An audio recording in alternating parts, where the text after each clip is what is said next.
Un climat financier incertain qui a des répercussions immédiates et très concrètes pour ceux qui sont en train, par exemple, de négocier l'achat ou la vente d'une maison.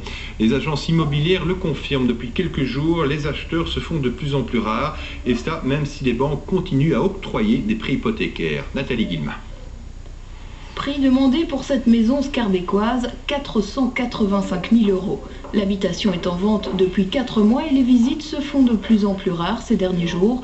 En cause, une méfiance des acheteurs potentiels suite à la crise financière. Je pense qu'on est dans un climat où effectivement les gens postposent peut-être leurs acquisitions immobilières, observent un petit peu ce qui se passe autour d'eux et globalement, effectivement, en termes de nombre de visites, ça diminue. Cet après-midi, seul un investisseur bruxellois fait le déplacement. Pour lui, l'immobilier reste une valeur sûre, mais il reconnaît que ses banquiers lui posent des conditions de plus en plus sévères avant d'octroyer un prêt.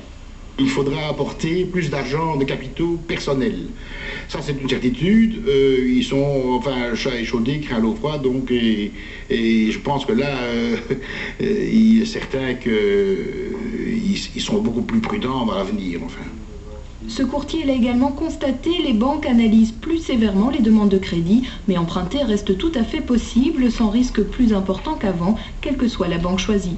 Que cet organisme-là fasse faillite ou soit repris par un autre organisme, les conditions sont les mêmes. Donc si vous avez eu un taux à du 5%, on ne va pas pouvoir vous réclamer, suite à faillite ou à catastrophe, un taux supérieur.